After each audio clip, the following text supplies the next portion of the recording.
ഒന്നാമത്തെ അധ്യായത്തിൽ ഗുരുവിൻ്റെ പ്രപഞ്ചദർശനമാണ് ഗുരു അവതരിപ്പിച്ചത്. ഈ സമസ്ത പ്രപഞ്ചവും അധ്യാരോപിതമാണ്. അധ്യാരോപിതം എന്ന വാക്കിന് ഏതെന്നാണോ അധിഷ്ഠാനം, ആ അധിഷ്ഠാനത്തിൽ ഉളവാകുന്ന പ്രതീതികളാണ് അധ്യാരോപം. അത് ആഴത്തിൽ ചിന്തിക്കുന്ന ഒരാൾക്കാണ് അത് ബോധ്യപ്പെടുക. കാണപ്പെടുന്ന പ്രപഞ്ചം അധ്യാരോപിതമാണ്. കാണപ്പെടുന്ന പ്രപഞ്ചത്തിന് 3 തലങ്ങളുണ്ട്: സ്ഥൂലം, സൂക്ഷ്മം, കാരണം. സ്ഥൂല പ്രപഞ്ചത്തെ നമ്മൾ ഇന്ദ്രിയദ്വാര അറിയുന്നു. കാണുന്ന ലോകം, കേൾക്കുന്ന ലോകം, മണക്കുന്ന, രുചിക്കുന്ന, സ്പർശിച്ചറിയുന്ന ലോകം. ഈ പ്രത്യക്ഷ ലോകത്തിനും ശാശ്വതത്വമില്ല എന്നാണ് എൻ്റെ അർത്ഥം. പ്രതീതി മാത്രമാണ് പ്രത്യക്ഷ ലോകം. എന്ന് പറഞ്ഞാൽ നമ്മൾ കാണുന്ന പ്രപഞ്ചത്തിന് തൽക്കാലത്തേക്കുള്ള ഒരു നിലനിൽപ്പേ ഉള്ളൂ, അത് ശാശ്വതമല്ല എന്ന് മനസ്സിലാക്കണം. അധ്യാരോപദർശനം പഠിച്ചിറങ്ങുന്ന ഒരു വ്യക്തിക്ക് മനസ്സിലാകുന്നൊരു കാര്യം, ഈ പ്രപഞ്ചപ്രതീതികൾ നമ്മൾ യാഥാർത്ഥ്യം എന്നതുപോലെ കരുതുന്നത് കൊണ്ടാണ് ജീവിത പ്രശ്നങ്ങൾ ശക്തമായിട്ട് വരുന്നത്. ഈ പ്രപഞ്ചപ്രതീതികളെ നമ്മൾ പ്രപഞ്ചപ്രതീതികളായിട്ട് അറിഞ്ഞ് അതിനതിൻ്റേതായിട്ടുള്ള സ്ഥാനം കൊടുത്ത് ജീവിക്കുമ്പോൾ വ്യാവഹാരിക ജീവിതം പ്രശ്ന സങ്കീർണമായിട്ട് മാറില്ല. പല വീടുകളിലും അങ്ങനെയാണല്ലോ. ഒരു വ്യക്തിയെ സംബന്ധിച്ചിടത്തോളം അയാൾ ജീവിതത്തെ കാണുന്നത് ആ ചുരുങ്ങിയ പരിസരങ്ങളിലാണ്. വീട്ടിൽ നിന്ന് ഒരിടത്തും പോകാത്ത ഒരാൾ എപ്പോഴും വീട്ടിലുള്ളവരെ കുറ്റം പറഞ്ഞുകൊണ്ടിരിക്കും. കാരണം വേറെ ഒരു ലോകമില്ലല്ലോ. അത്തരം ഒരു വ്യക്തിയെ കുറിച്ചിട്ടാണ് പൊട്ടക്കിണറ്റിലെ തവളയുടെ ലോകം എന്ന് വിവേകാനന്ദ സ്വാമികൾ ഒരു കഥയിലൂടെ പറഞ്ഞത്. തവളയുടെ ലോകം ഒരു കിണറിൻ്റെ ഉള്ളു മാത്രമാണ്. ഇപ്പോൾ കാണപ്പെടുന്ന പ്രപഞ്ചത്തിന് അതീതമായ ഒരു സത്തയുണ്ടെന്ന് നമുക്ക് ബോധ്യം വരുമ്പോൾ നമുക്ക് ഈ ചെറിയ ലോകത്തുനിന്ന് പുറത്തേക്കൊരു ദർശനം ഉണ്ടാവുകയാണ് ചെയ്യുന്നത്. ആ ദർശനമാണ് നമുക്ക് മരണത്തെ അതിജീവിക്കാനും രോഗാദികളെ അതിജീവിക്കാനും ജീവിതത്തിന് സ്ഥായിയായ ഒരു അമൃതത്വമുണ്ടെന്നും അതിൽ ഉറച്ചിരിക്കണമെന്നൊക്കെ ബോധ്യം വരുന്ന കാര്യങ്ങൾ. അത് നമുക്ക് അധ്യാരോപ ദർശനത്തിൽ മനസ്സിലാകുന്നുണ്ട്. അപവാദ ദർശനം എന്ന് പറയുന്നത് ആ അധിഷ്ഠാനത്തെക്കുറിച്ചിട്ടുള്ളൊരു ബോധ്യം നമുക്കുണ്ടാക്കി തരുന്നതാണ്. എന്താണ് ഈ അധിഷ്ഠാനം? നമുക്ക് എന്താ അധിഷ്ഠാനമായിരിക്കുന്നത്? നമ്മുടെ അധിഷ്ഠാനം ആത്മസ്വരൂപമാണ്. ആത്മസ്വരൂപത്തെ കാണാതെ ജീവിക്കുന്നവരാണ് നമ്മൾ സാധാരണക്കാരെല്ലാവരും. മിക്ക ആളുകൾക്കും ആത്മസ്വരൂപം അറിയാത്തത് കൊണ്ട് അവർ ആത്മസ്വരൂപമല്ലാത്ത ശരീരങ്ങളുമായിട്ട് താതാത്മ്യപ്പെട്ടിട്ട് ഇതെൻ്റെത്, ഇത് ഞാൻ എന്നൊക്കെ വ്യവഹരിക്കുന്നു. ശരീരം, സ്ഥൂല ശരീരം, ഈ മാംസളമായ ശരീരമാണ് ഞാൻ എന്ന് മാത്രം ധരിക്കുന്നു. കുറച്ചുകൂടിയും വിശാലമായി ചിന്തിക്കുന്നവർ അവരുടെ സങ്കല്പങ്ങളും മാനസിക ലോകങ്ങളൊക്കെ എൻ്റേതും ഞാനുമായിട്ട് കരുതുന്നുണ്ട്. എന്നാൽ ഇതെല്ലാം വികല്പങ്ങളാണ്. ഇതിനൊന്നും ശാശ്വതത്വമില്ല ഇതിനൊന്നും എന്ന് തിരിച്ചറിഞ്ഞിട്ട് വീണ്ടും വീണ്ടും ഈ സ്ഥൂല ശരീരമല്ല ഞാൻ, സൂക്ഷ്മ ശരീരമല്ല ഞാൻ, കാരണശരീരമല്ല ഞാൻ എന്ന് നിരാകരിക്കുന്ന ഒരു പ്രക്രിയ ജീവിതത്തിലുടനീളം വിവേകിയായ ഒരു മനുഷ്യൻ വെച്ചു പുലർത്തുന്നു. അപ്പോൾ അതിനെ അപവാദം എന്ന് പറയും. അപവദിക്കുക എന്ന വാക്കിന് അർത്ഥം ഇതല്ല, ഇതല്ല, ഇതല്ല എന്ന് അസത്യമായതിനെ നിരാകരിക്കാനുള്ള ഒരു അന്വേഷണ തന്ത്രത്തിൻ്റെ പേരാണ് ഈ അപവാദ പ്രക്രിയ. അപവാദ പ്രക്രിയയിലൂടെ നമുക്ക് എന്ത് മനസ്സിലായി? സർവം ഹി സച്ചിദാനന്ദം, ഇപ്പോൾ അപവദിക്കുന്ന സമയത്ത് നമ്മൾക്ക് തോന്നും ശരീരം സത്യമല്ല, മനസ്സ് സത്യമല്ല, അഹങ്കാരം സത്യമല്ല എന്ന് നമുക്ക് മനസ്സിലായി എങ്കിലും പിന്നെ എന്ത് സത്യം എന്നൊരു ചോദ്യമുണ്ട്. എന്താ സത്യം? അപ്പോൾ സത്യം എന്താണെന്ന് പറഞ്ഞുകൊണ്ട് തന്നെയാണ് രണ്ടാം അധ്യായം തുടങ്ങുന്നത്. ചൈതന്യാത് ആഗതം സ്ഥൂല സൂക്ഷ്മാത്മകമിതം ജഗത്. ചൈതന്യത്തിൽ നിന്നാണ് സ്ഥൂല സൂക്ഷ്മങ്ങൾ ഉണ്ടായിട്ടുള്ളത്. ഈ സ്ഥൂലം സൂക്ഷ്മം എന്ന് പറയുന്നത് നമ്മുടെ വ്യക്തി ജീവിതത്തിൽ നമ്മൾ അനുഭവിക്കുന്ന എങ്ങനെയാണ്? സ്ഥൂലം എന്നത് കാണപ്പെടുന്ന പ്രപഞ്ചം തന്നെയാണ് സ്ഥൂലം എന്ന വാക്കിനർത്ഥം. സൂക്ഷ്മം എന്ന് പറയുന്നത് കാണുന്നവനായിട്ടുള്ള ഞാൻ, ജീവൻ എന്നാണ് അർത്ഥം. കാണുന്നവനായിട്ടുള്ള ഞാനാണ് സൂക്ഷ്മം.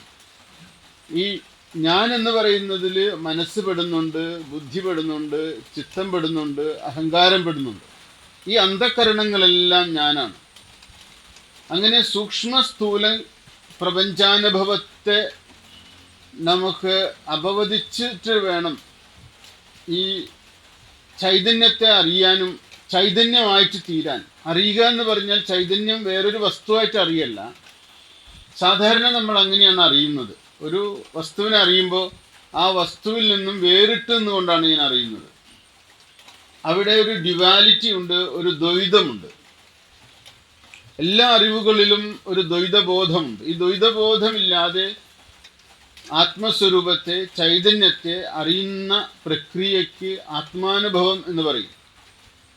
അത് ജ്ഞാനം ഒന്നുകൊണ്ട് മാത്രമേ സാധ്യമായിട്ട് തീരുള്ളൂ. ജ്ഞാനം ഉള്ളിൽ ഉദിക്കുമ്പോൾ ചൈതന്യവും ഞാനും രണ്ടെന്ന ബോധത്തിൽ നിന്ന് ചൈതന്യവും ഞാനും ഒന്നെന്ന ബോധത്തിലേക്ക് നമുക്ക് തെളിമ ഉണ്ടായി വരികയാണ്. അകത്തുനിന്നൊരു തെളിമയാണ് അത് വരുന്നത്. ആ തെളിമയിൽ നമുക്ക് ദ്വൈതങ്ങൾ മാത്രമല്ല നാനാത്വവും നിരാകൃതമായിട്ട് തീരും. നാനാത്വബോധം, ആ ഏകാത്മബോധത്തിൽ ഉറച്ചിരിക്കുന്ന പ്രക്രിയയ്ക്ക് പറയുന്ന പേരാണ് ധ്യാനം എന്ന്. നമ്മൾ ജീവിതത്തിൽ ആ ധ്യാനം കളയാതെ സൂക്ഷിക്കുകയാണെങ്കിൽ നമുക്ക് സമാധാനം ഇവിടെ തന്നെയുള്ളതാണ്. ശാന്തിയും സമാധാനവും നമുക്ക് എവിടെ നിന്നെങ്കിലും കൊണ്ടുവരേണ്ട ഒന്നല്ല. ആ ശാന്തിയും സമാധാനവും നമ്മളിൽ തന്നെ മറിഞ്ഞിരിക്കുന്നതാണ്. ആ മറിഞ്ഞിരിക്കുന്ന സമാധാനത്തെ നമ്മൾ മറമാറ്റിയിട്ട് അനുഭവിക്കുന്ന പ്രക്രിയയ്ക്ക് അപവാദം എന്ന് പറയും. അത് അവസാനം മറമാറി നമുക്ക് ആ അനുഭവം ഉണ്ടാകുമ്പോൾ അപ്പോഴാണ് ഗുരു പറയുന്നത് സർവം ഹി സച്ചിദാനന്ദം നേഹ നാനാസ്തി കിഞ്ചന. എല്ലാം സച്ചിദാനന്ദമാണ് എന്ന് പറഞ്ഞാൽ നേരത്തെ നമ്മൾ വിചാരിച്ച സ്ഥൂലപ്രപഞ്ചവും സൂക്ഷ്മപ്രപഞ്ചവും കാരണപ്രപഞ്ചവും അത് സച്ചിദാനന്ദം തന്നെയാണത് എന്ന് പറഞ്ഞാൽ അത് നേരത്തെ പറഞ്ഞല്ലോ, നമുക്കത് മിഥ്യയാണെന്നും താൽക്കാലികമാണെന്നൊക്കെ പറഞ്ഞത് അജ്ഞാനദശയിൽ മാത്രമാണ്. ജ്ഞാനദശയിൽ അത് മുഴുവനും സത്ത് ചിത്ത് ആനന്ദമായിട്ട് മാറും. അത് ആത്മാനുഭൂതിയായിട്ട് മാറും. പ്രപഞ്ചം മുഴുവനും നമ്മിൽ നിന്ന് അന്യമല്ലാത്തതായിട്ട് മാറും. ആത്മാവിൽ നിന്ന് അന്യമല്ലാത്തതായിട്ട് മാറും. ആ ഏകാത്മബോധ്യം, എല്ലാം ഒന്നെന്ന ബോധ്യം ഉണ്ടാകുന്നത് വരെ നമുക്ക് സത്യാന്വേഷണ സരണിയിലൂടെ സഞ്ചരിക്കേണ്ടതുണ്ട്. അതിന് ഗുരു മതിയറുവാൻ മനനം തുടർന്നിടണം. ഈ മനന പ്രക്രിയ എല്ലാറ്റിനെയും ഒന്നായിട്ട് കാണുന്ന അനുഭവം തുറന്നു കിട്ടുന്നത് വരെ ഈ മനനം ആവശ്യമാണ്, ഈ സത്യാന്വേഷണം ആവശ്യമാണ്. അതുകൊണ്ട് സർവം ഹി സച്ചിദാനന്ദം നേഹ നാനാസ്തി കിഞ്ചന യ പശ്യതീഹനാനേവ. ആരാണോ ഇവിടെ നാനാത്വം ദർശിക്കുന്നത് അവന് മൃത്യുവിൽ നിന്ന് മൃത്യുവിലേക്കുള്ള യാത്രയാണ്. എവിടെയാണോ ഒരാൾ ഏകത്വത്തെ ദർശിക്കുന്നത് അവൻ മൃത്യുവിൽ നിന്നും അമൃതത്വത്തിലേക്കാണ് യാത്ര ചെയ്യുന്നത്. രണ്ടും വ്യത്യാസമുണ്ട് യാത്രകൾ. ഏകത്തെ കാണുന്നവൻ അമൃതത്വത്തിലേക്കും നാനാത്വത്തെ കാണുന്നവൻ മൃത്യുവിലേക്കും പോകുന്നു. അമൃതത്വത്തിൽ എത്തിച്ചേരുന്നവന് പിന്നെ പുനരാവിർഭാവമില്ല, പുനരാവൃത്തിയില്ല. അവൻ പിന്നീട് തിരിച്ചു വരുന്നില്ല. നസ പുനരാവർത്തതേ, അവൻ പിന്നെ പുനരാവർത്തിക്കുന്നില്ല എന്ന് ഉപനിഷത്ത് പറയുന്നു.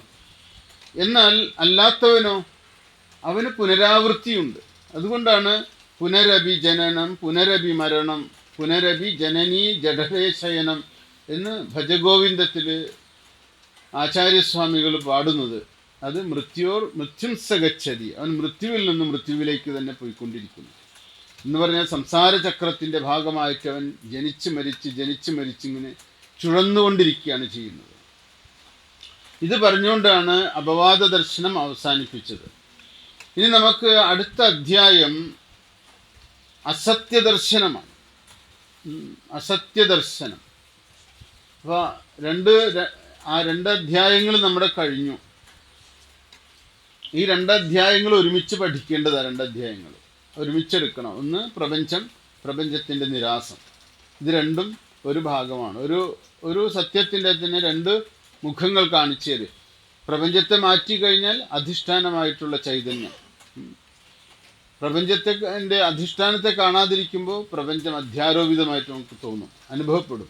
ഇത് രണ്ടും നമുക്ക് തിരിച്ചറിയണം. അതുകൊണ്ട് ഈ 2 അധ്യായങ്ങളും ഒരുമിച്ച് മനനം ചെയ്ത് മനസ്സിലാക്കണം. അപ്പോൾ ഗുരുവിൻ്റെ ദർശനത്തിലേക്കുള്ള താക്കോലാണിത്.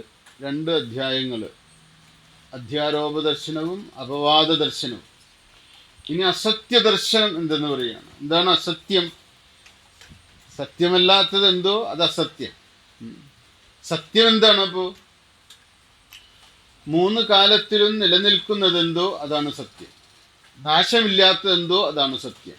അപ്പോൾ സത്യത്തിന് നാശമില്ല. സത്യം ഭൂതകാലത്തിലും വർത്തമാനകാലത്തിലും ഭാവി കാലത്തിലും ഉള്ളതെന്തോ അതാണ് സത്യം എന്ന്. അപ്പോൾ ആ അസത്യദർശനം, അതല്ലാത്തതാണ് അസത്യദർശനം. തുടങ്ങുന്നത് തന്നെ എങ്ങനെയാണ്? മനോമയമിതം സർവം ന മനഃക്വാപി വിദ്യതേ അതോ വ്യോംനീവ നീലാദി ദൃശ്യതേ ജഗദാത്മനി. നമ്മളിത് ചൊല്ലില്ലല്ലോ അല്ലേ? അപ്പോൾ 10 ശ്ലോകങ്ങളും ചൊല്ലി പഠിക്കണം. മനസ്സോനന്യയാ സർവം കൽപ്യതേ അവിദ്യയാ ജഗത് വിദ്യയാ സൗലയം യാതി തദാലേഖ്യമിവാഖിലം വിജൃംഭതേ യത്തമസ്സോ ഭീരോരിഹ പിശാചവത് തദിദം ജാഗ്രതി സ്വപ്ന ലോകവദൃശ്യതേ ബുധൈഃ സങ്കൽപകൽപിതം ദൃശ്യം സങ്കൽപ്പോ യത്ര വിദ്യതേ ദൃശ്യം തത്ര ജനാന്യത്ര കുത്രചിദ്രജ്ജു സർപ്പവത് സങ്കൽപ്പമനസോ കശ്ചിത് നഹി ഭേദോസ്തി യന്മനഃ തദവിദ്യാതമപ്രഖ്യം ഇന്ദ്രജാലമിവാദ്ഭുതം. സങ്കല്പമനസ്സോ എന്നുള്ളിടത്ത് വിസർഗം കളഞ്ഞേക്കണം, ആവശ്യമുള്ളത്. മരീചികാവത് പ്രാജ്ഞസ്യ ജഗദാത്മനി ഭാസത്തെ ബാലസ്യ സത്യമിതി ച പ്രതിബിംബമിവ ഭ്രമാത് ആത്മാനക്ഷീരവദ്യാദി രൂപാന്തരമതോഖിലം വിവർത്തമിന്ദ്രജാലേന വിദ്യതേ നിർമ്മിതം യഥാ മായൈവ ജഗതാമാദി കാരണം നിർമ്മിതം തയാ സർവം ഹി മായിനോ നാന്യത് അസത്യം സിദ്ധിജാലവത് വിഭാതി വിശ്വം വൃദ്ധസ്യ വിയദ്വനമിവാത്മനി അസത്യം പുത്രികാരൂപം ബാലസ്യേവ വിപര്യയഃ ഏകം സത്യം ന ദ്വിതീയം ഹ്യസത്യം ഭാതി സത്യവത് ശിലൈവ ശിവലിംഗം ന ദ്വിതീയം ശില്പിനാകൃതം.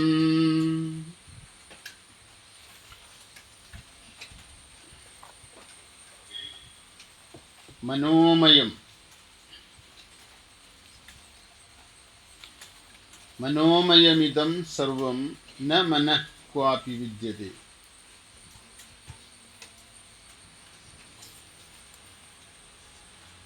മനസ്സ് ആകുന്നു മനോമയം. മനോമയം, മനോമയം എന്ന വാക്കിന് അർത്ഥം മനസ്സ് മാത്രമായിരിക്കുന്ന അവസ്ഥ. മനോമയം. സ്വർണ്ണമയം എന്ന് പറയുന്നത് സ്വർണം മാത്രമായിരിക്കുന്ന അവസ്ഥ. ഈ വീട് മുഴുവൻ സ്വർണം പൂശിക്കഴിഞ്ഞ് അകലെന്നിട്ട് ഒരാൾ പറയും, ഓ ആ വീട് സ്വർണ്ണമയമാണല്ലോ എന്ന്, അല്ലേ? മുഴുവനും സ്വർണമാണല്ലോ എന്നാണ് എൻ്റെ അർത്ഥം. സ്വർണമയം, മനോമയം, മനസ്സ് തന്നെയാണ്, മനസ്സ് മാത്രമാണ്. ഇതം സർവം, ഇതം എന്ന് പറഞ്ഞാൽ ഇത്, സർവം ഇതെല്ലാം. ഇത് എന്ന വാക്കിന് പ്രപഞ്ചം എന്നാണ് സംസ്കൃതത്തിൽ അർത്ഥം. ഇതം, ഇതം എന്ന വാക്ക് സംസ്കൃതത്തിൽ ഉപയോഗിക്കുമ്പോൾ നിങ്ങൾ മനസ്സിലാക്കേണ്ടത് ഇത് എന്ന് നമ്മൾ മലയാളത്തിൽ പറയില്ല. ഇത്, ആ ഇതിനെ മുഴുവനും ചേർത്തിട്ട് പറയുന്നതാണ് ഇതന്ത. ഇതന്ത, ഇതന്ത എന്ന് പറഞ്ഞാൽ പ്രപഞ്ചത്തെ മുഴുവനും ഇതന്ത എന്ന് പറയും. പ്രപഞ്ചത്തെ അറിയുന്ന എന്നെ എന്ത് പറയും? അഹന്ത. അറിയുന്ന ഞാൻ അഹന്തയും അറിയപ്പെടുന്ന പ്രപഞ്ചം ഇതന്തയുമാണ്. ഈ രണ്ട് പദങ്ങൾ നിങ്ങൾ എവിടെയെങ്കിലും കേട്ടിട്ടുണ്ടോ? അറിവിലിരുന്ന് ഒരു അഹന്തയാദ്യം ഉണ്ടായി വരുന്നു, അതിനോടൊരു ഇതന്തവാമയായും വരും. ഇവ രണ്ട് ഉലപങ്ങൾ പോലെ മായാമരം അഖിലം മറയെ പടർന്നിടുന്നു. ഇവിടെ അഹന്ത എന്നത് അറിയപ്പെടുന്ന സബ്ജക്റ്റീവ് ആസ്പെക്റ്റാണ്. ഞാൻ എന്ന വ്യക്തിസത്തയാണ് അഹന്ത. അതാണ് ആദ്യം ജനിക്കുന്നത്. അധ്യാരോപത്തിലെ ആദ്യത്തെ ജനനം അഹന്തയാണ് ഉണ്ടായിരുന്നത്. പിന്നെ അതിൻ്റെ കൂടെ ഒരു ഇതന്തയും വരും. ഇവ രണ്ട് വള്ളികൾ പോലെയാണ്. മായ ഒരു മരമായിട്ട് മാറിയിട്ട് ആ മരത്തെ മുഴുവൻ ഈ വള്ളി പൊതിയും. മായാമരം, അഖിലം, അത് എല്ലാറ്റിനെയും മറയ്ക്കും. ഏതിനെ മറക്കുന്നത്? ഈ വള്ളികൾ ആത്മസ്വരൂപത്തെ മറയ്ക്കും. ഈ വള്ളികൾ വന്നിട്ട്, ഈ വള്ളികളിലെ ഇലകൾ എന്തായിരിക്കും? നാമരൂപങ്ങളാണ്. സകലവിധ നാമരൂപങ്ങളും. നാമരൂപം എന്ന് പറഞ്ഞാൽ എന്താ? പ്രപഞ്ചമാണ് നാമരൂപം. നാമരൂപം എന്ന് രണ്ട് വാക്ക് ഉപയോഗിച്ച് കഴിഞ്ഞാൽ പ്രപഞ്ചം എന്ന് മനസ്സിലാക്കണം. ഈ പ്രപഞ്ചം നാമരൂപാത്മകമാണ്. നാമരൂപാത്മകമായിട്ടുള്ള ഇലകൾ വന്ന് രണ്ട് വള്ളികളിൽ നിന്നാണ് വരുന്നത്. അഹന്തയാകുന്ന വള്ളിയിലും ഇതന്തയാകുന്ന വള്ളിയിലും ഈ ഇലകൾ ഇങ്ങനെ എണ്ണമറ്റ പേരായിരം പ്രതിഭയായിരം ഇങ്ങിവറ്റിൽ ആരാലെഴും വിഷയമായിരമാം പ്രപഞ്ചം. ഈ വിഷയങ്ങളുടെ ഒരു ജാലം പോലെ ഈ ഇലകൾ ആത്മസ്വരൂപത്തെ മറച്ചുകൊണ്ട് പടർന്ന് പന്തലിച്ച് നിൽക്കുന്നതിന്. അതാണ് പ്രത്യേകത എന്ന് പറയുന്നത്. അപ്പോൾ മനോമയമിതം, ഇതെല്ലാം മനസ്സാണ്. എല്ലാ നാമവും രൂപവും മനസ്സാണ്. പിന്നെന്താ മനസ്സെന്ന് പറയുന്നത്? അഹന്തയും മനസ്സ്, ഇതന്തയും മനസ്സാണ്. അതെങ്ങനെ രണ്ടും മനസ്സാകുന്നതെന്ന് ചോദിക്കും. നമ്മൾ ഈ പ്രപഞ്ചത്തെ കാണുമ്പോൾ പ്രപഞ്ചത്തെ അല്ല കാണുന്നത്. പ്രപഞ്ചത്തെ കണ്ണിലൂടെ സ്വീകരിച്ച് മനസ്സ് ആണ് അതിനെ ഒരു കൽപ്പനയാക്കി മാറ്റുന്നത്. നമ്മൾ നമ്മുടെ മുമ്പിലിരിക്കുന്ന ഒരു പ്രാപഞ്ചിക ദൃശ്യത്തെ കാണുമ്പോൾ ആ ദൃശ്യത്തെയല്ല നമ്മൾ കാണുന്നത്. ആ ദൃശ്യത്തെ നമ്മൾ മനസ്സിൻ്റെ മൂശയിലിട്ട് അതിനൊരു വൃത്തിരൂപമാക്കിയിട്ട്, അതിനൊരു ഇമേജ് ആക്കിയിട്ട്, ആ ഇമേജിനെയാണ് ഞാൻ അറിയുന്നത്. അത് എൻ്റെ ഇമേജും നിങ്ങളുടെ ഓരോരുത്തരുടെ ഇമേജും വ്യത്യസ്തമാണത്. നിങ്ങൾ ആലോചിച്ച് നോക്കൂ, നിങ്ങൾക്ക് ഒരു പ്രപഞ്ചത്തെ കണ്ടിന്യൂസ് ആയിട്ട് കാണാൻ പറ്റുമോ? ഒരിക്കലും കാണാൻ പറ്റില്ല. നിങ്ങളുടെ മൂഡ് മാറിയ പ്രപഞ്ചവും മാറും. മൂഡ് മാറിയാൽ പ്രപഞ്ചം മാറും. അച്ഛൻ മരിച്ചിരിക്കുന്ന നേരത്ത് പൂക്കൾ കൊണ്ട് കാണിച്ചു തരാണ് നിങ്ങൾക്ക്. കവിത വരുമോ? കവിത വരില്ല. കുമാരനാശാന്റെ ആരെങ്കിലും പ്രിയപ്പെട്ടവർ മരിച്ച നേരത്തായിരുന്നു ആ പൂവ് വീണിടുന്നിരുന്നെങ്കിൽ ആ പൂവിനെ ശ്രദ്ധിക്ക പോലില്ല. വീണ പൂവേ ഒരു കവിത ഉണ്ടാകുമായിരുന്നില്ല. അപ്പോൾ ഓരോ ഭാവത്തിലും നമ്മളുടെ പ്രപഞ്ചത്തിന് വ്യത്യസ്തതയുണ്ട്, നമ്മുടെ അനുഭവത്തിന് വ്യത്യസ്തതയുണ്ട്. അതുകൊണ്ട് നമ്മൾ പ്രപഞ്ചത്തെ കാണുന്നു എന്നൊരു എക്സ്ക്യൂസ് പറയുന്നു എന്ന് മാത്രം. നമ്മൾ അറിയുന്നത് നമ്മുടെ മനസ്സങ്കല്പങ്ങളാണ്, മനക്കൽപ്പിതങ്ങളെയാണ്, മനോകൽപ്പിതങ്ങളെയാണ് നമ്മൾ അറിഞ്ഞുകൊണ്ടിരിക്കുന്നത്. അതുകൊണ്ട് മനസ്സാണ് എല്ലാം എന്ന് പറയുമ്പോൾ അറിയുന്ന ഞാനും മനസ്സാണ്. അറിയുന്ന ഞാൻ എങ്ങനെയാണ് ഇരിക്കുന്നത്? അഹന്താരൂപത്തിലിരിക്കുന്നു. അറിയുന്ന ഞാനെ ജ്ഞാതാവ് എന്ന് പറയും, പ്രമാതാവ് എന്ന് പറയും. ആ പ്രമാതാവ് ആരാണോ? ശരിക്കും അഹങ്കാരമാണ്. അഹങ്കാരത്തിൻ്റെ ഇതന്താവശത്ത് വരുന്നത്, അഹന്താവശത്ത് വരുന്നത്, ഇതന്തവശത്ത് വരുന്നത് പ്രപഞ്ചങ്ങളാണ്, നാമരൂപങ്ങളാണ്. ഈ നാമരൂപങ്ങൾ വസ്തുനിഷ്ഠമായ നാമരൂപങ്ങളെയാണ് നമ്മൾ അറിയുന്നത് എന്ന് വിചാരിക്കും. പക്ഷെ ഒന്നും വസ്തുനിഷ്ഠമല്ല.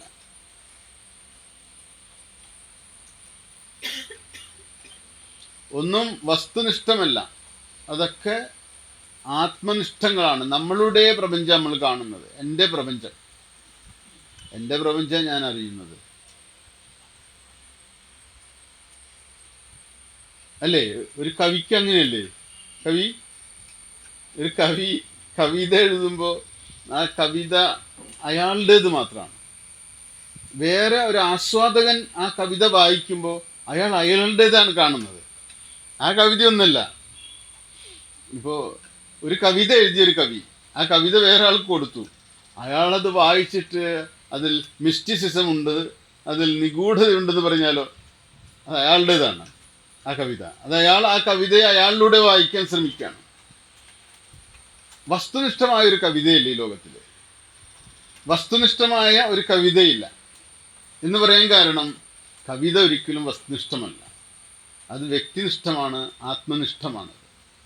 പ്രപഞ്ചവും അങ്ങനെ തന്നെയാണ്. വസ്തുനിഷ്ഠമായ പ്രപഞ്ചത്തെക്കുറിച്ച് ശാസ്ത്രജ്ഞന്മാർ പഠിക്കാൻ ശ്രമിക്കുന്നുണ്ടെങ്കിലും ആധുനിക ശാസ്ത്രത്തിന് തന്നെ എത്ര വ്യത്യസ്തമായ പരിപ്രേക്ഷ്യങ്ങളാണ് നമ്മൾ കാണുന്നത്, വ്യത്യസ്തമായ പെർസ്പെക്റ്റീവുകളാണ് അല്ലേ? ക്വാണ്ടം മെക്കാനിക്സ് എന്ന് പറയുന്ന ഒരു തിയറി അടുത്ത കാലത്ത് അത് വളരെയധികം പ്രചാരം നേടിക്കൊണ്ടിരിക്കുന്നു. അതിനു മുൻപൊക്കെ ന്യൂട്ടൻ്റെ തിയറിക്കായിരുന്നു പ്രാധാന്യം ഉണ്ടായിരുന്നത്. ന്യൂട്ടൻ്റെ തിയറി ഇപ്പോൾ അത് മാറ്റിവെച്ചിട്ട് ഈ ക്വാണ്ടം തിയറിയിലേക്ക് വന്നിരിക്കുന്നു. സൂക്ഷ്മകണങ്ങളെക്കുറിച്ച് നമുക്ക് സാധാരണ അറിവ് കൊണ്ടോ സാധാരണ ശാസ്ത്രീയ ഉപകരണങ്ങൾ കൊണ്ടോ നമുക്ക് മനസ്സിലാക്കാൻ കഴിയില്ല എന്നുള്ളതാണ്. അപ്പോൾ അതും മനസ്സിലാക്കാൻ കഴിയില്ല എന്നൊക്കെ നാരായണ ഗുരുദേവ് മുമ്പേ പറഞ്ഞു വെച്ചിട്ടുണ്ട്. അതൊക്കെ എങ്ങനെ പറഞ്ഞിട്ടുണ്ട്? പറഞ്ഞു വെക്കുന്നത് ഇങ്ങനെ പരിശോധിച്ച്, ശാസ്ത്രം പരിശോധിക്കുന്ന പോലെ തന്നെ ഗുരുവും ഈ പരിശോധനയ്ക്ക് ഇടുന്നുണ്ട് ഓരോന്നും. വാസസ്സു തന്തുവിതു പഞ്ഞി ഇതാദിമൂല ഭൂതപ്രഘാതം, ഇത് ഓർക്കുകിലിപ്രകാരം ബോധത്തിൽ നിന്ന് വിലസുന്നു മരുസ്ഥലത്ത് പാദസ്സു പോലെ. അതായത് ഒരു പൊടിയെ ഇങ്ങനെ പിളർത്തി പോയി കഴിഞ്ഞാൽ അവസാനം അത് എന്തായി മാറും? അത് മരുഭൂമിയിലെ കാനൽ ജലം പോലെ മിഥ്യാത്വമുള്ളതായിട്ട് മാറും.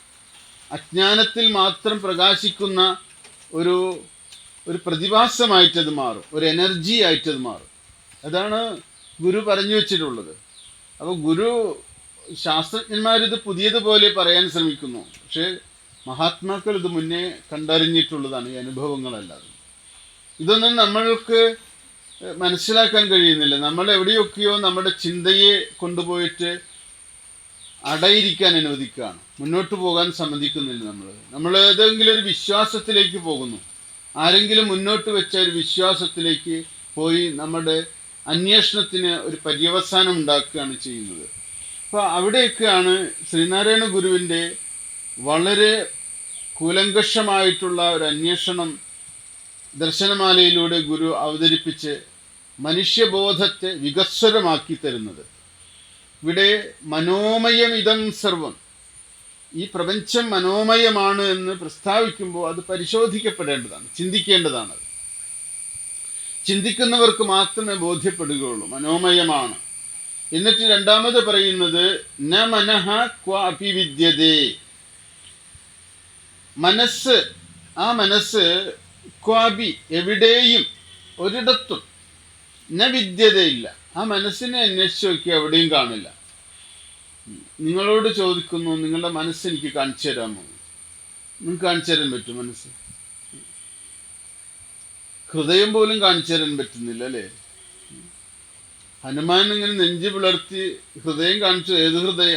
പമ്പ് ചെയ്യുന്ന ഹൃദയമാണ്. ആ ഹൃദയമല്ല ഹൃദയം, അതിൻ്റെ ഉള്ളിലാണ് സ്നേഹരിക്കുന്നത്. അങ്ങനെയാണെങ്കിൽ അഡീഷണൽ ഒരു ഹൃദയം വെച്ച് പിടിപ്പിച്ചു കഴിഞ്ഞാൽ സ്നേഹമില്ലാത്ത ഭർത്താക്കന്മാർക്കൊക്കെ ഇത്തിരി സ്നേഹം ഉണ്ടായേനെ അല്ലേ? അതല്ല സ്നേഹം. സ്നേഹഹൃദയം എന്ന് പറയുന്നത് അതൊന്നുമല്ല. ഹൃദയം എന്ന വാക്കിന് ആത്മസ്വരൂപം എന്നാണ് അർത്ഥം. ഹൃദയത്തിന് വേറൊരു അർത്ഥമൊന്നുമില്ല. ആത്മസ്വരൂപമാണ് ഹൃദയം. ഹൃദ് അയം ഇതി ഹൃദയം എന്നാണ്. ഏതെന്നാണോ കേന്ദ്രമായിരിക്കുന്നത് അതാണ് ഹൃദയം. എന്തിൻ്റെ കേന്ദ്രമായിരിക്കുന്നത്? അഹങ്കാരത്തിൻ്റെയും ഇദന്തയുടെയും കേന്ദ്രമായിരിക്കുന്നതാണ്. ഏതൊന്നിൽ നിന്നാണോ അഹന്തയും ഇദന്തയും ജാതമായിട്ടുള്ളത് ആ ഒരിടമാണ് ഹൃദയം. ആ ഇടം ഏതാണ്? ചൈതന്യമാണ്, ശുദ്ധ ചൈതന്യമാണത്. അത് ശുദ്ധ ചൈതന്യമാണ് ഞാൻ, ശുദ്ധ ചൈതന്യമാണ് ഞാൻ. ഓരോരുത്തരും ഇരുന്ന് പ്രകാശിക്കുന്ന ആ ശുദ്ധ ചൈതന്യം തന്നെയാണ് അഹം പൊരുൾ എന്ന് അറിഞ്ഞിട്ട് അന്വേഷിച്ചു പോകുമ്പോൾ നമുക്ക് മനസ്സിനെ കാണാൻ പറ്റില്ല. മനസ്സിരിക്കുന്നത് എങ്ങനെ? സങ്കല്പ വികല്പങ്ങളായിട്ടാണ് മനസ്സ് പ്രവർത്തിക്കുന്നത്. മനസ്സിൻ്റെ പ്രവർത്തനം നമുക്ക് അതിൻ്റെ ലക്ഷണത്തിലൂടെ മനസ്സിലാക്കാൻ പറ്റുള്ളൂ. നമ്മൾ മനസ്സുണ്ടെന്ന് പറയാൻ കാരണം എന്താ? ഒരുപാട് സങ്കല്പങ്ങളാണ് മനസ്സ് സൃഷ്ടിക്കുന്നത്. മനസ്സിൽ ഇങ്ങനെ കടന്നു പോകാണ്. മനസ്സെവിടെ? എവിടെയാണ് മനസ്സിരിക്കുന്നത്? ബ്രെയിനിലാണോ എന്ന് പറയും. ബ്രെയിനിൽ ഇരിക്കുന്ന മനസ്സ്, ബ്രെയിൻ നശിച്ചാൽ നശിക്കണ്ടേ? നശിക്കില്ല. മനസ്സ് ബ്രെയിൻ നശിച്ചതുകൊണ്ട് നശിക്കില്ല. അങ്ങനെയാണ് ഈ മനസ്സ്. ഒരു മനുഷ്യൻ മരിച്ചാൽ പോണ്ടേ? മരിച്ചാൽ മനസ്സ് പോവില്ല. മനസ്സ് എവിടെ ഇരിക്കുന്നത്? മനസ്സ് ഈശ്വരൻ്റെ മനസ്സിലിരിക്കും. മനസ്സ് ഈശ്വരൻ്റെ മനസ്സിൻ്റെ ഭാഗമായിട്ടിരിക്കും. ഈശ്വര മനസ്സിലിരിക്കും. ഈശ്വര മനസ്സിൻ്റെ പേരെന്താണ്? ഹിരണ്യഗർഭൻ എന്നാണ്. ആ ഹിരണ്യഗർഭൻ്റെ കൂടെ ഈ മനസ്സിരിക്കും. ഹിരണ്യഗർഭൻ്റെ കൂടെ ഈ മനസ്സ് ഇരിക്കും. അപ്പോൾ ജീവമനസ്സുകളെല്ലാം ഈശ്വര മനസ്സിൻ്റെ കൂടെ തന്നെ വസിക്കുന്നുണ്ട്. അത് പോകുന്നില്ല. സ്ഥൂല ശരീരം മാറുന്നുണ്ട്, സൂക്ഷ്മ ശരീരം മാറാതിരിക്കുന്നു. അപ്പം അതുകൊണ്ട് ആണ് ഭാരതീയ ചിന്തകളിലും ദർശനത്തിലൊക്കെ പുനർജന്മ സാധ്യതകളെക്കുറിച്ച് പറയുന്നത്. മനുഷ്യൻ പുതിയൊരു ശരീരത്തെ തേടുന്നു. മനസ്സെന്ന് പറയുന്നത് ആഗ്രഹങ്ങളാണ്, കാമനകളാണ്. ഈ മനസ്സെന്ന് പറയുന്നത് ആഗ്രഹ നിവൃത്തി വരുത്താതെ മനസ്സ് അവസാനിക്കില്ല. മനസ്സൊരു യാത്രയാണ്. ഈ കാമനാ പൂർത്തീകരണത്തിന് വേണ്ടിയുള്ളൊരു യാത്രയാണ് മനസ്സ്. ഓരോ ഘട്ടങ്ങളിലും ഈ മനസ്സ് കാമനാ പൂർത്തീകരണം നടത്തി പോകുന്നു. ആത്യന്തികമായി പൂർണ്ണ തൃപ്തനാകുന്നത് ആത്മകാമം ഉണ്ടായി ആത്മസാക്ഷാത്കാരം ഉണ്ടാകുമ്പോഴാണ്. ഒരാൾ ആത്മകാമനായിട്ട് മാറണം. ആത്മാവിനെ കാമിക്കണം. ആത്മാവിനെ കാമിക്കുന്നത് അപൂർവമായിട്ടുള്ള വ്യക്തികളാണ്. ആത്മാവിനെ അറിയാത്ത, ആത്മാവിനെ കാണാത്ത, ആത്മാവിനെ കേൾക്കാത്ത ഒരാൾക്ക് ആത്മാവിനെ എങ്ങനെ കാമിക്കാൻ പറ്റും? അപ്പോൾ യാജ്ഞവൽക്യൻ മൈത്രിയോട് പറയുന്നുണ്ട്, ആത്മാവ അരേ ശ്രോതവ്യോ മന്ഥവ്യോ നിധിധ്യാസിതവ്യോ മൈത്രേയി. ആത്മാവിനെയാണ് കേൾക്കേണ്ടത്, ആത്മാവിനെയാണ് മനനം ചെയ്യേണ്ടത്, ആത്മാവിനെയാണ് അനുഭവിച്ചറിയേണ്ടത് എന്ന് മൈത്രേയിയോട് യാജ്ഞവൽക്യൻ പറയുന്നുണ്ട്. അതുകൊണ്ടാണ് ശ്രവണം, മനനം, നിധിധ്യാസനം ഈ 3 പ്രക്രിയകളിലൂടെയാണ് ആത്മകാമം വികസിച്ചു വരുന്നത് ഒരു വ്യക്തിയിൽ. ഈ ആത്മകാമം ഉണ്ടായാൽ മാത്രമാണ് വിഷയകാമത്തിൽ നിന്ന് മോചനം ഉണ്ടാകുള്ളൂ. ആത്മകാമൻ നിരന്തര വിചാരത്തിലും മനനത്തിലും ആത്മവിചാരത്തിലും മുഴുകിയിരിക്കുമ്പോൾ ആനന്ദം അനുഭവിക്കുന്ന ഒരു വ്യക്തിയാണ്. മറ്റു വ്യക്തികൾക്കില്ലാത്തത് എന്താണ്? ആത്മാനന്ദമില്ല. ആത്മവിചാരം ഉണ്ടെങ്കിലാണ് ആത്മാനന്ദമുള്ളൂ. വിഷയകാമം ഉള്ളിടത്തോളം കാലം വിഷയതൃപ്തികളിലൂടെ മാത്രമാണ് ആ വ്യക്തിക്ക് ആനന്ദം കണ്ടെത്താൻ പറ്റുള്ളൂ. അപ്പോൾ ആനന്ദം വിഷയാനന്ദത്തിൽ നിന്നും ആത്മാനന്ദത്തിലേക്ക് ഉയർന്നു വരണം. അതാണ് വേണ്ടത്. അപ്പോൾ മനസ്സിനെ അന്വേഷിച്ചാൽ എങ്ങനെ കണ്ടുപിടിക്കാനാ മനസ്സ്? ഗുരു ഇവിടെ ഒരു ഉദാഹരണം പറയുന്നുണ്ട്. അതോ വ്യോമനീവ നീലാതി. അതഹ അതുകൊണ്ട്, അത് കാരണം, ഇത് ഹേതുവായിട്ട് മനസ്സെന്ന് പറയുന്നതിനെ എവിടെയും തിരഞ്ഞാൽ കിട്ടില്ല എന്ന് മനസ്സിലാക്കിയിട്ട് ഒരു ഉദാഹരണം പറയും. വ്യോമിനി ഇവ. വ്യോമിനി എന്ന് പറഞ്ഞാൽ ആകാശത്തിൽ എന്ന പോലെ. നീലാതി ഇവ, നീലവർണം എന്നതുപോലെ. ഇപ്പോൾ ആകാശത്ത് നമ്മൾ നോക്കുമ്പോൾ അവിടെ നീലവർണം കാണുന്നുണ്ട്, നീലമേലാപ്പ് അല്ലേ? കൊച്ചുകുട്ടികളായിരിക്കുമ്പോൾ നമ്മൾ വിചാരിക്കുക ആ നീലമേലാപ്പ് നമുക്ക് കിട്ടുകയാണെങ്കിൽ, ആ നീലക്കൊട പോലെയുള്ള ആകാശം എനിക്ക് കിട്ടുകയാണെങ്കിൽ നമ്മോടൊക്കെ ചോദിക്കും, വിമാനത്തിൽ പോയാൽ അത് കണ്ടുപിടിക്കാം, ആ നീലയുടെ അടുത്ത് എത്തുമെന്നൊക്കെ ചോദിക്കും ഇല്ലേ? പക്ഷെ നമ്മൾ ഇവിടുന്ന് ആ നീല തേടിപ്പോയാൽ എവിടെയെങ്കിലും എത്തുമോ? ഒരിടത്തും എത്തില്ല. അപ്പോൾ ആകാശത്തിൽ നീലവർണം മാത്രമല്ലല്ലോ, പല വർണ്ണങ്ങളും ഉണ്ടല്ലോ. രാവിലെ ഉദയസൂര്യൻ്റെ സമയത്ത് ആ വർണ്ണങ്ങൾ വ്യത്യസ്തമായിരിക്കും, സന്ധ്യാസമയത്ത് വ്യത്യസ്തമായിരിക്കും. എന്നാൽ ഏറിയ സമയവും നീലവർണ്ണത്തിന് പ്രാധാന്യമുണ്ട്. ആ നീലവർണ്ണമാണ് ഏറിയ സമയവും. അതുപോലെ ആത്മാവിൽ നീലവർണ്ണം ഉണ്ടോ അവിടെ? അല്ല. ആകാശത്ത് നീലവർണ്ണം ഉണ്ടോ? ആകാശത്ത് നീലവർണ്ണം ഇല്ല, നമുക്ക് തോന്നുന്നതാണത് അല്ലേ? ഈ തോന്നൽ എങ്ങനെയാണ് വരുന്നത്? തോന്നൽ എന്തിൻ്റെ പ്രശ്നമാണ്? തോന്നൽ എങ്ങനെ വരുന്നതെന്ന് ചോദിച്ചാൽ നമ്മളുടെ കണ്ണിൻ്റെ പരിമിതിയാണ്, കാഴ്ചയുടെ പരിമിതിയാണ്. ഒപ്റ്റിക്കലായിട്ടുള്ള ഒന്നാണ്. നമുക്ക് കുറച്ചുകൂടിയും ഒരു ടെലസ്കോപ്പ് ഉപയോഗിക്കുകയാണെങ്കിൽ ഈ ചക്രവാളത്തിൻ്റെ അതിർത്തികൾ ഇങ്ങനെ കുറച്ചുകൂടി ദീർഘമായിട്ട് പോകും, വിദൂരതയിലേക്ക് നമുക്ക് കാണാൻ പറ്റും. എങ്കിലും അവിടെയും നീലവർണ്ണമാണ്. അപ്പം നമ്മളുടെ ഉപകരണമായിരിക്കുന്ന ഈ ശരീരത്തിൻ്റെ പരിമിതികളാണ് പല കാഴ്ചകളിലും ഭ്രമാത്മകമായിട്ട് നമുക്ക് തോന്നിക്കുന്നത്. മരുഭൂമിയിൽ കാനൽ ജലം കാണുന്നത് നമ്മുടെ കണ്ണിൻ്റെ ഒരു പ്രശ്നമാണ്. അവിടെ കാനൽ ജലം ഉള്ളത് കൊണ്ടല്ല, കണ്ണിൻ്റെ ഒരു പ്രശ്നമാണത്. അതിനെയാണ് ഒപ്റ്റിക്കൽ ഇല്യൂഷൻ എന്ന് പറയുന്നത്. ഒപ്റ്റിക്കൽ ഇല്യൂഷൻ എന്ന് പറഞ്ഞു കഴിഞ്ഞാൽ ദൃശ്യപരമായിട്ടുള്ളൊരു ഭ്രമം, ദൃശ്യപരമായൊരു ഭ്രമം നമുക്കുണ്ടാക്കുന്നത്. ഇപ്പോഴും ഉണ്ടാക്കുന്നുണ്ടല്ലോ പല ഭ്രമങ്ങളും കാഴ്ചയ്ക്ക് അല്ലേ?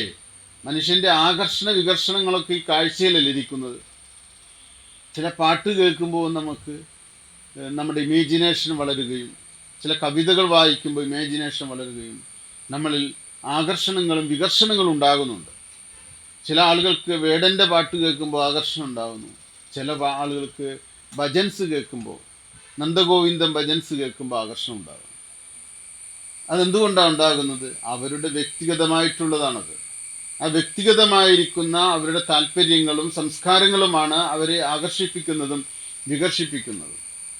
അപ്പോൾ ഒരു കൂട്ടർ പറയും, വേടൻ്റെ പാട്ട് എന്നാ പാട്ട്, ഇതേപോലെയൊക്കെയാണ് പാടേണ്ടത്, ഇതാണ് പാട്ട് എന്നൊക്കെ ചോദിക്കും. നന്ദഗോവിന്ദം ഭജൻ കേട്ടിട്ട് ചിലവർ പറയും ആളുകൾക്ക് ഭ്രാന്ത എന്ന് പറയും. ഇതൊക്കെ ഓരോരുത്തരുടെ വ്യക്തിഗതമായിട്ടുള്ള സംസ്കാരത്തിൻ്റെ അടിസ്ഥാനത്തിലാണ്. അല്ലാതെ ഒന്നും ശാശ്വതമായിട്ട് നല്ലതും ശാശ്വതമായിട്ട് മോശമില്ല. ഓരോരുത്തർക്കും അവരവരുടെ വ്യക്തിഗത സംസ്കാരത്തിലേക്ക് ചേരാത്തതിനെ വികർഷിക്കുകയും ചേരുന്നതിനെ ആകർഷിക്കുകയും ചെയ്യും. അത് സ്വാഭാവികമാണ് ഈ ലോകത്ത്. അതുകൊണ്ട് ആകാശത്ത് നീലനിറം ഉണ്ടായിരിക്കുന്നത് ആകാശത്ത് നീലനിറം ഉള്ളത് കൊണ്ടാണ്. ആകാശമുണ്ടോ? ആകാശം തന്നെ ഉണ്ടോ? ആകാശം തന്നെ ഉണ്ടോ എന്നുള്ളത് പ്രതീതി മാത്രമാണ്. ആകാശം പഞ്ചഭൂതങ്ങൾ മുഴുവനും പ്രതീതിയായിരിക്കുമ്പോൾ ആകാശത്തിന് മാത്രം അസ്തിത്വമുണ്ടോ? പഞ്ചഭൂതങ്ങളിൽ ഒന്ന് മാത്രമാണ് ആകാശം. അപ്പോൾ ഈ ഉദാഹരണം ഗുരു പറയുന്നത് നമുക്ക് നിത്യജീവിതത്തിൽ പരിചിതമായൊരു അനുഭവമാണ്. ആകാശത്ത് നീലനിറം കാണുന്നത് നമ്മുടെ ഒരു അനുഭവമാണത്. പക്ഷെ ആ അനുഭവത്തെ പരിശോധിച്ച് നോക്കുമ്പോൾ അവിടെ ചെന്ന് നമ്മളൊരു വിമാനവും പിടിച്ചിട്ട് ആകാശത്തേക്ക് പോകുകയാണ്, വാടകയ്ക്ക് എടുത്തിട്ട്. അവിടെ പോയിട്ട് നീലയുണ്ടോ എന്ന് നോക്കാനായിട്ട്. എവിടെ നീല? പോകുന്തോറും നീല നീങ്ങി പോകും. വിമാനം വാടകയ്ക്ക് എടുത്തും പെട്രോൾ അടിച്ച് മുടിയും. അങ്ങനെ പറയാൻ പറ്റുള്ളൂ അല്ലേ?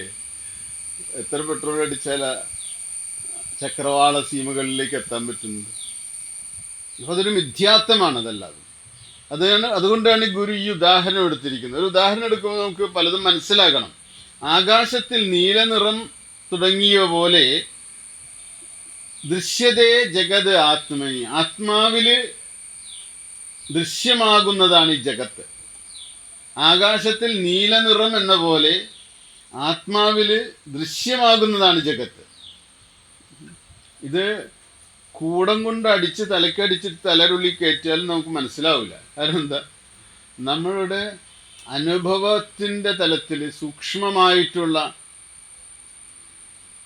ആ ഗ്രഹണത്തിനും മനസ്സിലാക്കലിനുമുള്ള തലങ്ങൾ വികസിച്ച് വരാത്തത് കൊണ്ട് നമ്മൾ ഇതെല്ലാം വെറുതെ കേൾക്കാനേ പറ്റുള്ളൂ.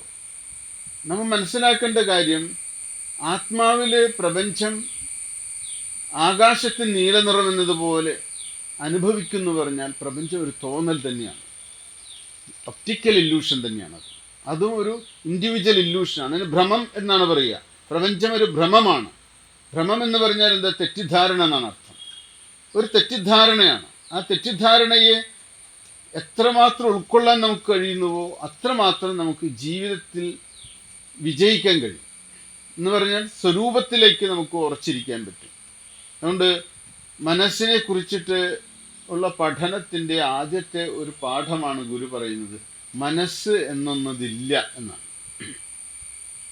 മനസ്സില്ല എന്ന് പറഞ്ഞാൽ എന്താ അർത്ഥം? പ്രപഞ്ചമില്ല എന്നാണ്. കാരണം മനസ്സ് ഉൽപ്പാദിപ്പിക്കുന്ന ഒരു ഉൽപ്പന്നമാണല്ലോ പ്രപഞ്ചം. മനസ്സ് സംരചിക്കുന്ന ഒരു ഉൽപ്പന്നമാണ് പ്രപഞ്ചം. മനസ്സെങ്ങനെ ഉൽപ്പാദിപ്പിക്കുന്നു? നാമരൂപങ്ങളായിട്ട് ഉൽപ്പാദിപ്പിക്കുന്നു. മനസ്സാണ് സൃഷ്ടിക്കുന്നത്. മനസ്സില്ലെങ്കിലോ? മനസ്സില്ലെങ്കിൽ പ്രപഞ്ചമില്ല. മനസ്സില്ലെങ്കിൽ പ്രപഞ്ചമില്ല. മനസ്സില്ലാത്തൊരു ഉദാഹരണം പറയാമോ? ഉറക്കം. ഉറക്കത്തിൽ നിങ്ങൾ എങ്ങനെ വശീകരിക്കാൻ നോക്കിയാലും നിങ്ങൾ എണീക്കൂല. നിങ്ങൾക്ക് പ്രപഞ്ചമില്ലല്ലോ. പരിപ്പുവടിയും കട്ടൻ ചായയൊക്കെ കൊണ്ടുവന്ന് ഇങ്ങനെ കാണിച്ചാൽ നിങ്ങൾ നോ നോ നോ. ഉറക്കത്തിൽ നിങ്ങൾക്ക് പരിപ്പുവടയുണ്ടോ? അപ്പോൾ എന്ത് കൊണ്ടുവന്നിട്ടും കാര്യമില്ല. ഉറക്കത്തിൽ പ്രപഞ്ചമില്ല നമുക്ക്. പക്ഷെ ഉറക്കം എന്ന് പറയുന്നത് ഒരു പരിഹാരമാണ്, ഒരു സൊല്യൂഷനാണ്. ഉറക്കം അല്ല, ഉറക്കത്തിന് തുല്യമായ ഉണർന്നിരിക്കുമ്പോഴുള്ള ഒരവസ്ഥയുണ്ട്. അതിനെ നിർവ്വാണം എന്ന് പറയും. ആ സമയത്ത് കട്ടൻ ചായയും പരിപ്പുവടയും കൊണ്ട് കൊടുത്തു നോക്കണം. പുള്ളിക്ക് വേണ്ട, ഒരു പ്രശ്നമില്ല, ഒരാവശ്യമില്ല. പുള്ളി കാണുന്നില്ല ഇതിനൊന്നും. കട്ടൻ ചായയെ എന്തായിട്ട് കാണും? ചൈതന്യമയമായി കാണും. അതുകൊണ്ട് കട്ടൻ ചായയും കുടിക്കും, പരിപ്പുവടയും തിന്നും. പക്ഷെ അദ്ദേഹം ഒരിക്കലും പരിപ്പുവടയായിട്ട് കഴിക്കുന്നില്ല, അതിനെ കട്ടൻ ചായയായിട്ടും കഴിക്കുന്നില്ല. അത് എങ്ങനെ കഴിക്കുന്നത്? ബ്രഹ്മാർപ്പണം, ബ്രഹ്മഹവിഹി, ബ്രഹ്മാഗ്നോ ബ്രഹ്മണാഹുതം, ബ്രഹ്മൈവതേന ഗന്ധവ്യം ബ്രഹ്മകർമ്മ സമാധിന. അത് ബ്രഹ്മമയമായിട്ട് കാണണം. അങ്ങനെ കഴിക്കുന്നത് ബ്രഹ്മമായിട്ടേ കാണുന്നുള്ളൂ. അപ്പം അങ്ങനെ നാമരൂപങ്ങൾ ഉപേക്ഷിച്ച് ഒരു വസ്തുവിനെ അതായി തന്നെ അനുഭവിക്കണം. വസ്തുഭേദമില്ലൊന്നും. ആ വസ്തു ആ വസ്തുവിനെ തന്നെ ഭുജിക്കുന്നു.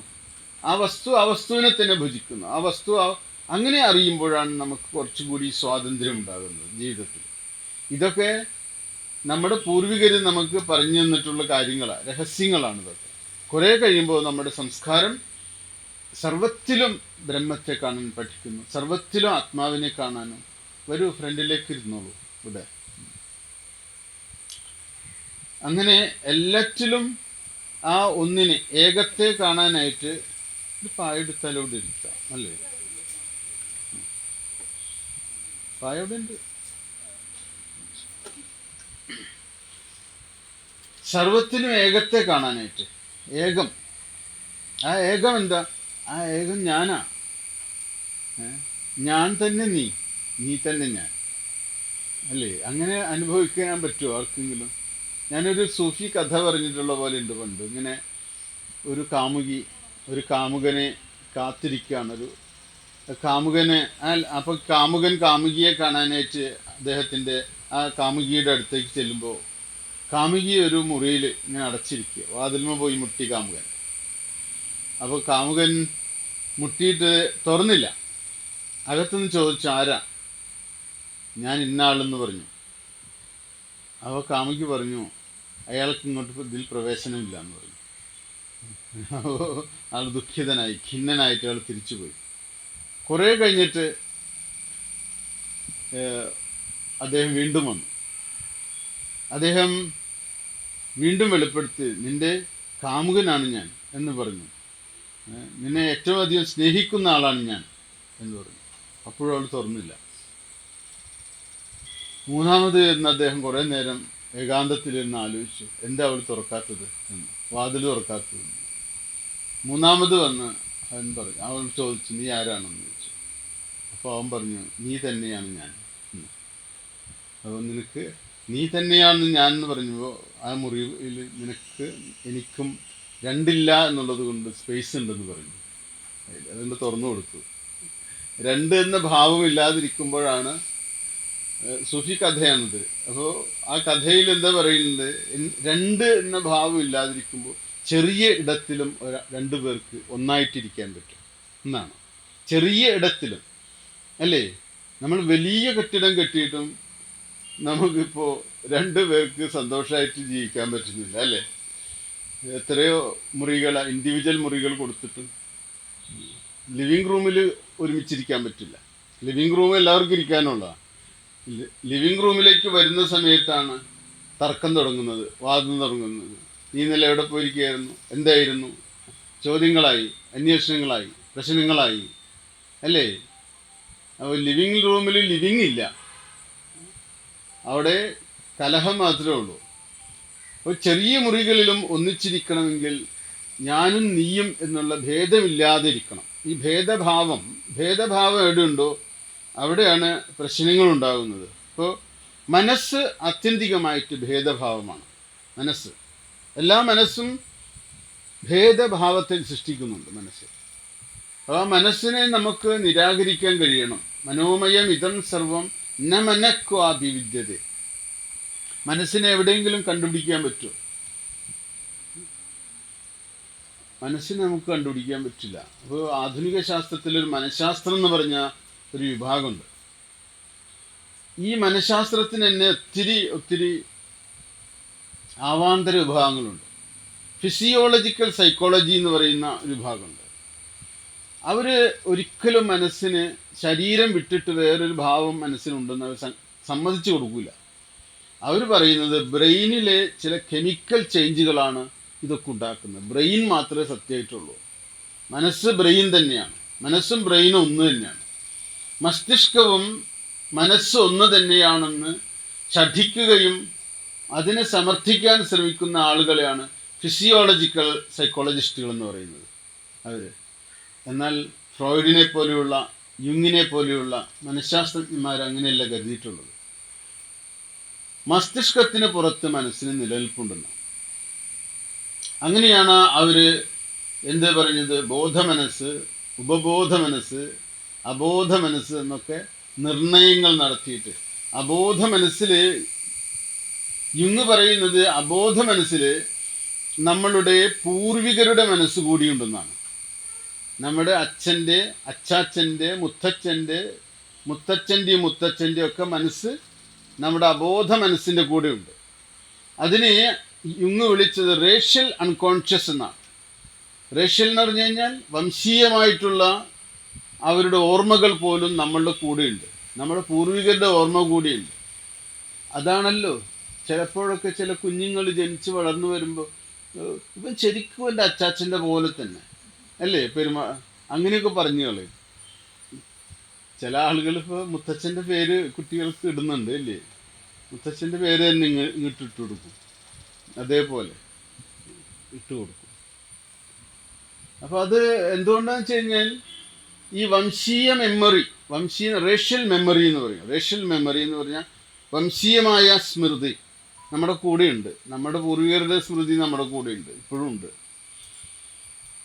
അവരുടെ ഇഷ്ടങ്ങളൊക്കെ നമുക്കുണ്ടാവും. ചിലപ്പോൾ അതൊന്നും ഉണർന്നു വരുന്നില്ല ടച്ചിൽ, എല്ലായ്പ്പോഴും ഉണർന്നു വരണമെന്നൊന്നുമില്ല. അത് ചില സമയത്തൊക്കെ ആ പഴഞ്ചൻ സ്വഭാവം എടുക്കും. പഴഞ്ചൻ സാധനങ്ങളൊക്കെ നമ്മൾ എത്ര സംസ്കരിച്ചാലും ഇടയ്ക്ക് ഈ പഴഞ്ചൻ സാധനങ്ങൾ ഉണർന്നു വരും. അപ്പോൾ അത് യുങ്ങിനെ പോലെയുള്ളവർ അങ്ങനെ ചിന്തിച്ചിട്ടുണ്ടായിരുന്നു. അതുപോലെ അമേരിക്കൻ സൈക്കോളജിസ്റ്റ് ആയിട്ടുള്ള വില്യം ജെയിംസ്, അദ്ദേഹം മനസ്സിനെ കുറിച്ചിട്ട് പറഞ്ഞത്, മനസ്സെന്ന് പറയുന്നത് ഒരു ഒഴുക്കാണ്. അത് ആ ഒഴുക്കിൽ ബോധകണികകളുടെ ഒഴുക്കുകളാണ്. ഇപ്പോൾ ബോധകണിക എന്ന് പറഞ്ഞാൽ പതഞ്ജലി മഹർഷി പറയുന്നത്, പതഞ്ജലി മഹർഷി കുറച്ചുകൂടി മനസ്സിനെ കുറിച്ച് പഠിച്ചിട്ടുള്ളൊരു നല്ലവണ്ണം ക്ലാരിറ്റി ഉള്ളൊരു തെളിമയുള്ള ഒരു ശാസ്ത്രമാണ് പതഞ്ജലി മഹർഷിയുടെ യോഗസൂത്രം. അതിൽ ചിത്തവൃത്തികൾ എന്നാണ് ഈ ബോധധാരയ്ക്ക് പറയുന്നത്. ചിത്തവൃത്തികൾ, ബോധധാര എന്നാണ് വില്യം ജെയിംസ് പറഞ്ഞതെങ്കിൽ പതഞ്ജലി പറയുന്നത് അത് ചിത്തവൃത്തികളാണ്. ചിത്തവൃത്തികൾ എന്ന് പറഞ്ഞാൽ, ഇപ്പോൾ ഞാനൊരു പൂമ്പാറ്റയെക്കുറിച്ച് ചിന്തിക്കുന്നു, അതൊരു വൃത്തിയാണ്. അപ്പോൾ അതേസമയം പഴംപൊരി ഉണ്ടാക്കുകയാണെങ്കിൽ അതിൻ്റെ മണടിച്ച് പഴംപൊരിയും ചിന്തിക്കുന്നു. പഴംപൊരിയൊന്നും ഇല്ല കേട്ടോ, ചിന്തിക്കണ്ട. അപ്പോൾ പൂമ്പാറ്റയെക്കുറിച്ച് ചിന്തിച്ചു കൊണ്ടിരുന്ന ചിത്തവൃത്തി പഴംപൊരിയുടെ ചിത്തവൃത്തിയിലേക്ക് തെന്നിപ്പോവും ചിലപ്പോൾ. ഏത് ചിത്തവൃത്തിയാണ് എന്നിൽ പ്രബലമായിട്ട് നിൽക്കുന്നതെങ്കിൽ അതിലാണ് കൂടുതൽ നേരം തങ്ങിക്കുക. എനിക്ക് പഴംപൊരി തിന്നാനാണ് ഇഷ്ടമെങ്കിൽ പൂമ്പാറ്റയെ ഞാൻ അവഗണിക്കും. പൂമ്പാറ്റയെ എൻ്റെ ചിത്തവൃത്തിയിൽ നിന്ന് അകറ്റിയിട്ട് ഞാൻ പഴംപൊരിയിലിരിക്കുക. എന്താ അതിന് കാരണം? എൻ്റെ മുഖ്യ താല്പര്യം അതിലാണ്. എനിക്ക് അതിൻ്റെ രുചി ഭയങ്കര ഇഷ്ടമാണത്, അത് കഴിക്കാൻ വേണ്ടിയിട്ടുള്ള ആഗ്രഹം. അതുകൊണ്ട് ആ ചിത്തവൃത്തി കുറച്ചും കൂടി സ്റ്റേബിളാണെങ്കിൽ മറ്റേനെ അവഗണിക്കണം. ഈ പഴംപൊരി എന്ന ചിത്തവൃത്തി എൻ്റെ മനസ്സിൽ നിൽക്കണമെങ്കിൽ എനിക്ക് പൂമ്പാറ്റയെ അവഗണിക്കണം. പൂമ്പാറ്റ അപ്രസക്തമാണ്. പൂമ്പാറ്റയുടെ മനസ്സ് കവിയുടെ മനസ്സാണ്, ചിത്രകാരൻ്റെ മനസ്സാണ് പൂമ്പാറ്റ ഇഷ്ടപ്പെടുന്നത്. എന്നിൽ ചിത്രകാരനെ ഞാൻ കൊല്ലണം, ചിത്രകാരനെ വധിക്കണം, ഞാൻ കവിയെ വധിക്കണം. കാരണം എനിക്ക് പഴംപൊരി എന്ന വസ്തുവാണ് ഇഷ്ടം. അപ്പോൾ പഴംപൊരി ഇഷ്ടം വരുമ്പോൾ ചിത്രകാരനെ നമ്മൾ ഉപേക്ഷിക്കുന്നു, പഴംപൊരിക്ക് പ്രാധാന്യം കൊടുക്കുന്നു. എന്നാൽ ചിത്രകാരനായ ഒരാൾ, ചിത്രകലയാണ് അദ്ദേഹത്തിൻ്റെ ആനന്ദം, പരമാനന്ദമെങ്കിൽ പഴംപൊരിയെ ഉപേക്ഷിച്ചും അദ്ദേഹം ആ പൂമ്പാറ്റയുടെ സ്മരണയിൽ, സ്മൃതിയിലിരിക്കും, അതിൻ്റെ ആസ്വാദ്യതയിലിരിക്കും. അതുകൊണ്ട് അദ്ദേഹം കലാകാരന്മാർ മെലിഞ്ഞിരിക്കാൻ കാരണം അതുകൊണ്ടാണ്. പഴംപൊരി ഉപേക്ഷിച്ച് ഈ സുന്ദര ചിത്തവൃത്തികളിൽ ഇങ്ങനെ ഇരിക്കും അവർ കലാകാരന്മാരതുകൊണ്ട് ഇങ്ങനെ എല്ലും തോലും കയറ്റിരിക്കുന്നത് കൊണ്ടാണ്. ഇതൊരു മനഃശാസ്ത്രമാണെന്ന് മാത്രം. നിങ്ങളത് ജനറലൈസ് ചെയ്യേണ്ടതൊന്നും കേട്ടോ. കാരണം എല്ലാവരും ഒരുപോലെ ആകണമെന്നൊന്നുമില്ല. നല്ല തടിമാടന്മാരായിട്ടുള്ള കലാകാരന്മാരുണ്ടാകാം, അല്ലേ? ചില കലാകാരന്മാർക്ക് കലാവിഷ്കാരം ചെയ്യാൻ പറ്റാതിരിക്കുമ്പോൾ അവിടുന്ന് ഭക്ഷണം കഴിക്കുന്നത്, സന്തോഷിക്കാൻ കഴിയുന്നില്ല. സ്വാഭാവികമായിട്ടുള്ളൊരു ആനന്ദമാണ് പാട്ടുപാടുക, നൃത്തം ചെയ്യുക എന്നൊക്കെ പറയുന്നത്. ഇപ്പം നൃത്തം ചെയ്യാൻ നിങ്ങൾക്ക് കഴിയുന്നില്ല. നൃത്തമാണ് നമ്മുടെ ജീവിതത്തിൻ്റെ മുഖ്യ ആനന്ദമായിരുന്നു. പക്ഷെ നൃത്തം ചെയ്യാൻ അവസരങ്ങളില്ല. അത് നിഷേധിക്കപ്പെടുന്ന സമയത്ത് നമ്മൾ ഉടനടി അതിനേക്കാളും തൊട്ടടുത്തുള്ള ഇഷ്ടത്തിലേക്ക് കടക്കും. അതായത് നൃത്തം ഉപേക്ഷിക്കും. നൃത്തത്തിന് അവസരങ്ങളില്ല.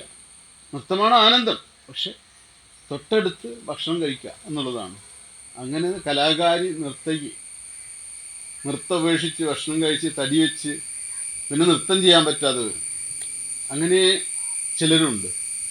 അപ്പോൾ നമ്മൾ ചിത്തവൃത്തി എന്ന് പറയുന്നതിൻ്റെ തുടർച്ചയാണ് മനസ്സ് എന്ന് പറയുന്നത്. ചിത്തവൃത്തികൾ ഇങ്ങനെ മാറി മാറി വന്നുകൊണ്ടിരിക്കും. ഒരു ചിത്തവൃത്തിയിൽ നിന്ന് മറ്റൊരു ചിത്തവൃത്തിയിലേക്ക് ജമ്പ് ചെയ്യും ചിലപ്പോൾ. അങ്ങനെ മനസ്സ് മുഴുവനും ഈ ചിത്തവൃത്തികളുടെ ഒരു ധാരയാണ്. ഇങ്ങനെ രാവിലെ ഉണർന്നുമ്പോൾ, ഉറക്കത്തിൽ നിന്ന് ഉണരുമ്പോൾ തന്നെ ആദ്യത്തെ ചിത്തവൃത്തിയായി, പിന്നെ അവസാനിക്കുന്നത് വരെ. നിങ്ങൾ നിങ്ങളുടെ ഓരോ ചിത്തവൃത്തികളെയും ഓർത്തെടുക്കാൻ ശ്രമിച്ചു നോക്കണം. നിങ്ങൾക്ക് ഓർക്കാൻ കഴിയുമോ? കണ്ണുകൾ അടച്ച് ഇന്ന് രാവിലെ എണീറ്റ് മുതലുള്ള ഈ സമയം വരെയുള്ള ഓരോ നിമിഷത്തെയും ഓർക്കാൻ കഴിയില്ല.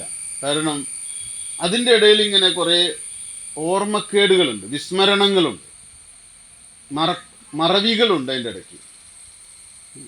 ഇത് പഠിക്കേണ്ടതാണ് നമ്മൾ നമ്മുടെ ചിത്തവൃത്തികളെ കുറിച്ചിട്ട്, മനസ്സിനെക്കുറിച്ച്, മനോവൃത്തികളെക്കുറിച്ച്, ചിന്തകളെക്കുറിച്ച്, ഭാവനകളെക്കുറിച്ച്, സങ്കല്പങ്ങളെക്കുറിച്ചൊക്കെ പഠിക്കുമ്പോൾ നമുക്ക് മനസ്സിലാകും പലരിലും ഒരു ഭാവവും ഒരു കൽപ്പനയും അധിക നേരം തങ്ങി നിൽക്കാറില്ല. എന്തുകൊണ്ടത് തങ്ങി നിൽക്കുന്നില്ല മനസ്സിൽ അധികം നേരം? തങ്ങി നിൽക്കാതിരിക്കാൻ കാരണം എന്താ? വേറെ താല്പര്യങ്ങളെ അതിലേക്ക് വരും. ബഹു താല്പര്യങ്ങളുള്ളവരായിട്ടാണ് നമ്മൾ മാറിയിട്ടുണ്ടെങ്കിൽ, ഒരുപാട് താല്പര്യങ്ങൾ നമ്മളിലേക്കുണ്ടെങ്കിൽ ഒരു ചിത്തവൃത്തിക്കും നൈരന്തര്യം ഉണ്ടായിരിക്കില്ല, നമ്മുടെ അത് കണ്ടിന്യൂറ്റി ഉണ്ടായിരിക്കില്ല. അപ്പം അങ്ങനെ വരുമ്പോൾ നമ്മുടെ ഓർമ്മകളും ഒന്നിലും സ്ഥായിയായിട്ടുള്ള സ്മൃതിയും ഉണ്ടായിരിക്കില്ല. സ്ഥായിയായ സ്മൃതി നമ്മളിലുണ്ടായിരിക്കില്ല. ഇപ്പോൾ രാവിലെ എണീറ്റ് ഇതുവരെ നടന്ന സംഭവങ്ങളൊന്നും ഓർത്തെടുക്കാൻ പറഞ്ഞു കഴിഞ്ഞാൽ ഓർമ്മയിൽ വരില്ല. എന്തുകൊണ്ട്? നിങ്ങളുടെ സ്മൃതികളെല്ലാം ശിഥിലമായി പോയിക്കൊണ്ടിരിക്കുകയായിരുന്നു. നിങ്ങളുടെ ബോധവൃത്തികളെല്ലാം ശിഥിലമായിട്ട് ഒന്ന് മാറും വേറൊന്ന്. അങ്ങനെ 5 തരത്തിലാണ് ഈ ബോധത്തിലെ ചിത്തവൃത്തികൾ രൂപം കൊണ്ട് വരുന്നത് എന്ന് മനഃശാസ്ത്രജ്ഞനായിട്ടുള്ള പതഞ്ജലി പറയുന്നുണ്ട്. അത് എങ്ങനെയാണെന്ന് വെച്ച് കഴിഞ്ഞാൽ ക്ഷിപ്തം, വിക്ഷിപ്തം, മൂഢം, നിരുദ്ധം, ഏകാഗ്രം, നിരുദ്ധം, ഇങ്ങനെ 5 എണ്ണം. ഇത് ഈ 5 കാര്യങ്ങൾ പഠിച്ചാൽ നിങ്ങൾ മനഃശാസ്ത്രജ്ഞരാകും. ഏതൊരാളുടെ മനസ്സ് നിങ്ങൾക്ക് വായിച്ചെടുക്കാം. ക്ഷിപ്തം എന്ന വാക്ക് ക്ഷേപിക്കുക എന്ന അർത്ഥത്തിലാണ്. ക്ഷേപിക്കുക എന്ന് പറഞ്ഞാൽ എടുത്തെറിയുന്നത് പോലെ. ഇപ്പം ഞാൻ അനിലോട് സംസാരിച്ചുകൊണ്ടിരിക്കുകയാണ്, അപ്പം അത് തീർന്നതിന് മുന്നേ സരിതോട് സംസാരിക്കും. അത് പൂർണ്ണമായില്ലല്ലോ, അതിന് മുന്നേ സരിതോട് സംസാരിക്കും. എന്താ? എൻ്റെ മനസ്സ് അപ്പോഴേക്കും സരിതയിലേക്ക് പോയി, അനിലയിലേക്ക് പോയി, അങ്ങനെ മാറി മാറി മാറി മാറി വരുന്നു. അത് ഒരു തരം നല്ല വൃത്തിയല്ല, അത് നല്ല രീതിയല്ല. മനസ്സിൻ്റെ ഏറ്റവും മോശപ്പെട്ട അവസ്ഥയാണ് പറയുന്നത്. നമ്മുടെ മനസ്സ് ഏതെങ്കിലും ഒന്നിൽ സ്ഥിരമായിട്ട് നിൽക്കാതെ പെട്ടെന്ന് ജമ്പ് ചെയ്തുകൊണ്ടിരിക്കും. അത് മർക്കട സ്വഭാവമാണത്. മർക്കടൻ ഒരിടത്തും സ്ഥിരമായിട്ടിരിക്കാത്തതുപോലെ ഈ മനസ്സ് ചഞ്ചലമായിരിക്കുക, വലിയ ചാഞ്ചല്യം ഉണ്ടായിരിക്കുക. എന്തുകൊണ്ടാണ് ഈ ചാഞ്ചല്യം ഉണ്ടാകുന്നതെന്നറിയാമോ? മനസ്സിന്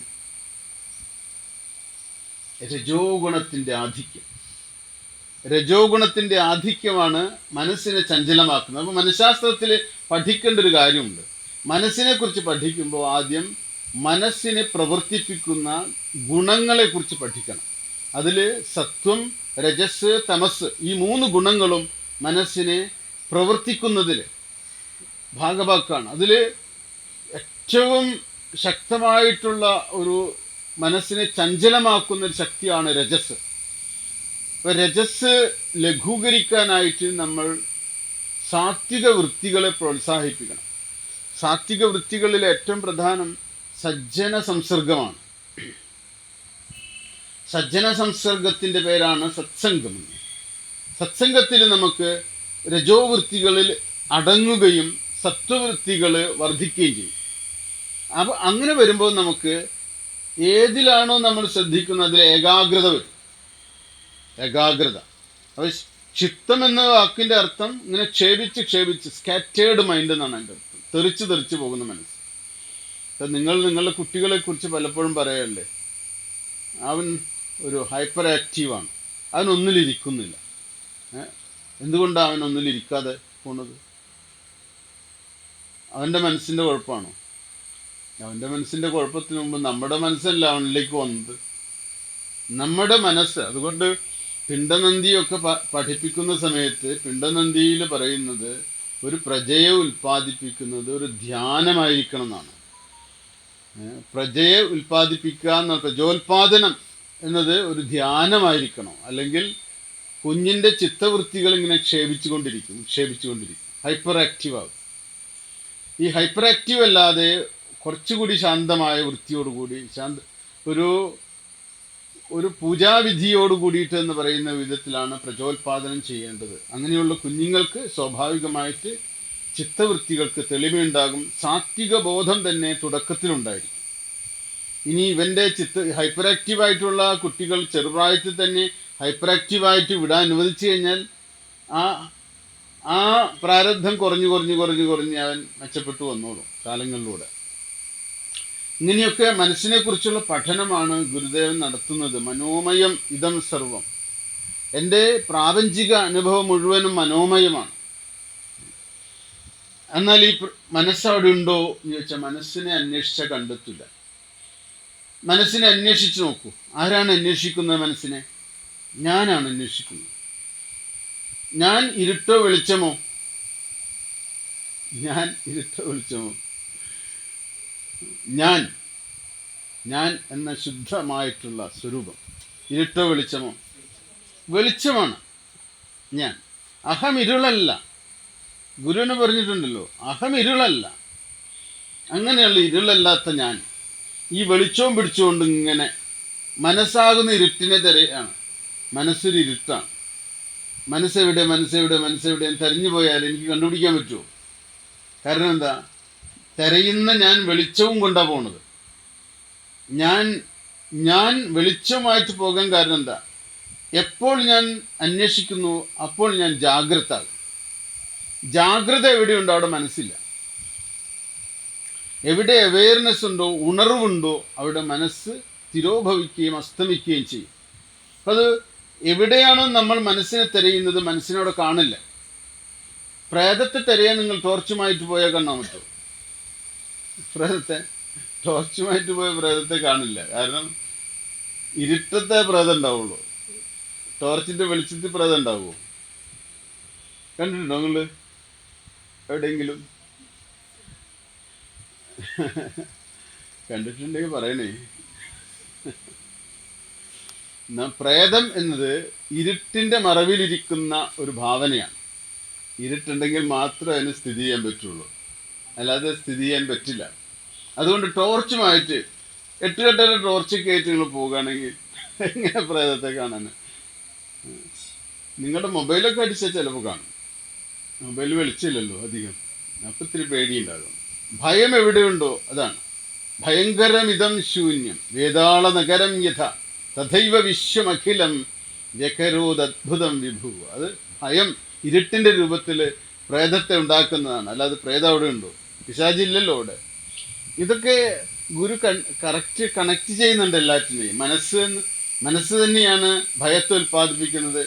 ആ ഭയത്തിൽ നിന്നാണ് പ്രേതങ്ങൾ ഉണ്ടാകുന്നത്. എല്ലാ സങ്കല്പങ്ങളുണ്ടാകുന്ന ഭയത്തിൽ നിന്നാണ്. ഇതൊക്കെ കണക്ട് ചെയ്യണം നിങ്ങൾ. ദർശനമാല ഇന്റർ കണക്റ്റഡ് ആണ്, പരസ്പരം കണക്ട് ചെയ്യപ്പെട്ടിരിക്കുന്നതാണ്. അതുകൊണ്ട് മനസ്സിനെ എവിടെ തിരഞ്ഞാലും കാണില്ല, നിങ്ങൾക്ക് കാണാനേ പറ്റില്ല. മനസ്സെന്നത് തോന്നലാണ്. മനസ്സൊരു പരമാർത്ഥ വസ്തുവല്ല. മനസ്സ് ഒരു മിഥ്യാത്വം. നമുക്ക് നമ്മുടെ അനുഭവത്തിൽ ഇങ്ങനെ തോന്നുന്നു ഈ മനസ്സ് ഇല്ലാതാകുമെന്നെങ്കിലും. മനസ്സ് ഇല്ലാതായ അവസ്ഥയ്ക്ക് പറയുന്നത് അമനസ്കത എന്ന് പറയും. അമനസ്കത, മനസ്സില്ലാത്ത അവസ്ഥ. ആ മനസ്സില്ലാത്ത അവസ്ഥയ്ക്ക് പറയുന്ന പേര് നിർവാണം. അതുകൊണ്ട് 10ാമത്തെ അധ്യായത്തിൻ്റെ പേരെന്താ? നിർവാണ ദർശനം എന്നാണ്. ഒരു വ്യക്തിയുടെ മനസ്സ് പോയി. മനസ്സ് പോയാൽ എന്ത് ബാക്കിയാകും? ബോധം, അറിവ് മാത്രം, ഞാൻ മാത്രം, സങ്കല്പമില്ലാത്ത ഞാൻ, അഹംവൃത്തിയും ഇതംവൃത്തിയും ഇല്ലാത്ത ഞാൻ. ആ ശുദ്ധമായിട്ടുള്ള ഞാനാണ് ഈ മനസ്സ് ഇല്ലാതാകുമ്പോൾ